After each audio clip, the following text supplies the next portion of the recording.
Hey everyone, welcome back to the channel. A couple of weeks back, I made a video on the Air60 HE+.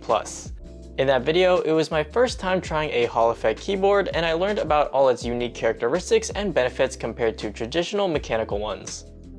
The great people at NuPhy saw that video and asked me if I wanted to check out one of their new Hall effect boards as well. This is the NuPhy Air60 HE, a low-profile gaming keyboard that packs a lot of features in a tiny form factor.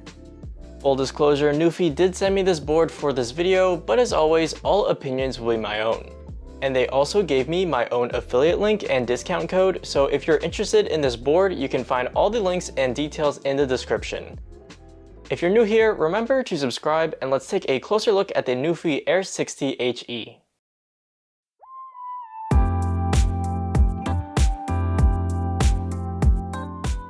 Now, this board has a lot of great stats that I want to get into, but first let's take some time to appreciate the design.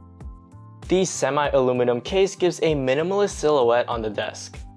This board doesn't command a lot of space, but its design is visually attractive and attention-grabbing. NuPhy could have easily played it safe with their keycap design and delivered something with a boring, Apple-esque office professional look. But instead, they partnered with KeyTalk to create keycaps that give the board its unique personality. Especially the themed shine-through caps on the right side being a translucent purple. For me, this design choice brings me so much enjoyment, and if you're after a more traditional look, there are alternatives included in the box. Using their online configurator, NuPhy IO, I programmed the RGB lighting to give a subtle purple ripple whenever a key is pressed. And I also changed the side lights to purple to maintain a cohesive experience. This configurator is well equipped, so feel free to customize it to your heart's content. The USB-C port is located on the left side, which is probably not what you were expecting. However, this design choice is not without purpose. That's because the NuPhy Air series isn't just meant for desk use. It can just as easily be paired with a laptop or tablet for a significantly improved typing experience.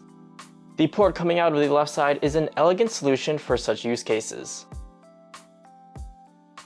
The bottom of the board features a mirror polished weight with engraved lettering. I don't think they could have picked a better material here. It just looks so good to me. And there are also two-stage adjustable feet for varying your typing angle. Because I'm not used to low profile, I opted for the largest setting to make it feel more comfortable. I've heard of people switching to low-profile keyboards for ergonomic reasons.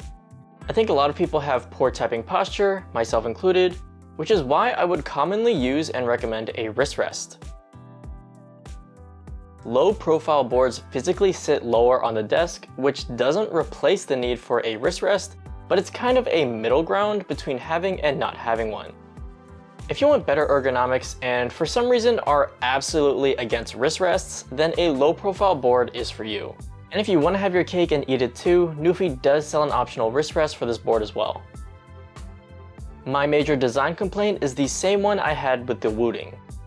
I like my arrow keys, so I would have liked to have seen a 65% layout instead of 60%. You're only adding one column of keys, so the footprint wouldn't increase by much. I think this could be a deal breaker for a lot of people. And for anyone who's skeptical about it, I personally do think that you can get used to it given enough time. You just need to use the function layers to access your arrow keys. But if you're, say, playing a game that uses them a lot, I think you're better off considering a board with a different layout.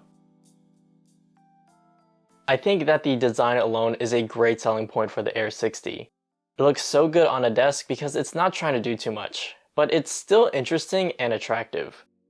And if you're someone specifically looking for a low-profile gaming keyboard, this may be your only Hall effect option, and in my opinion, probably your best option.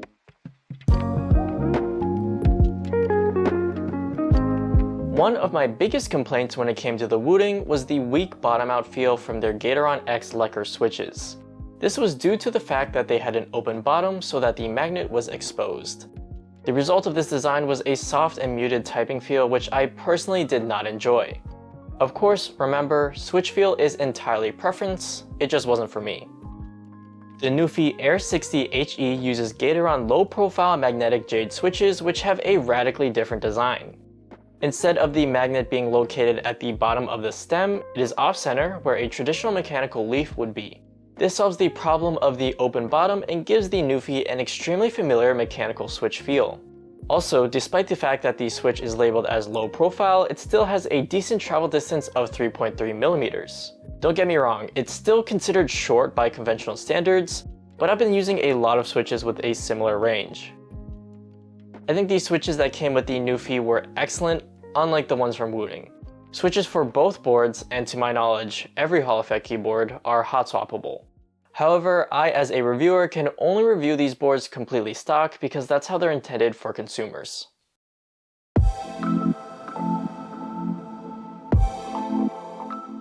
Gaming and Hall effect boards are like a match made in heaven. And for good reason.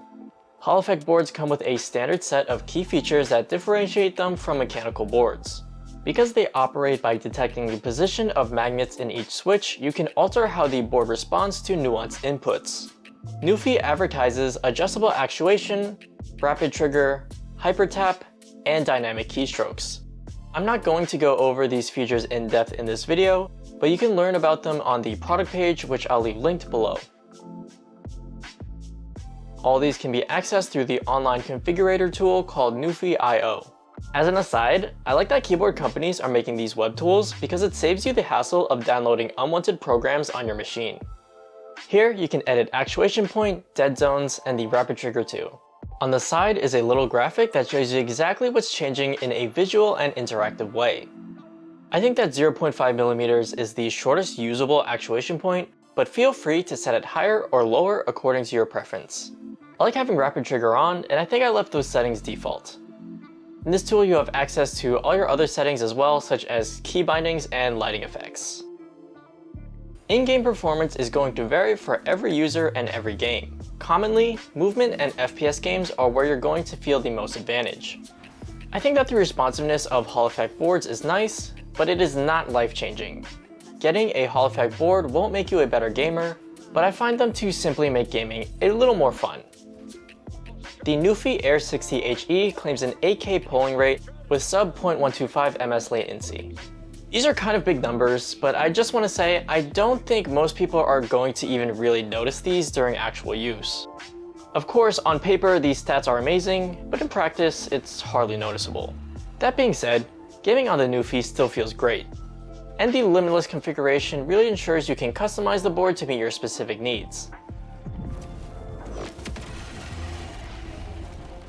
As far as low-profile boards are concerned, I think you can't go wrong with this choice. It delivers on everything you needed to, and I was really impressed by it. I'm not saying it's for everyone, but if you're in the market for a low-profile gaming keyboard, this would be my first choice. And before we listen to the sound test, remember to subscribe to help support the channel. All the links are in the description, and remember to use my affiliate link and discount code if this video helped you make your purchase. Thank you so much, and I'll see you in the next video.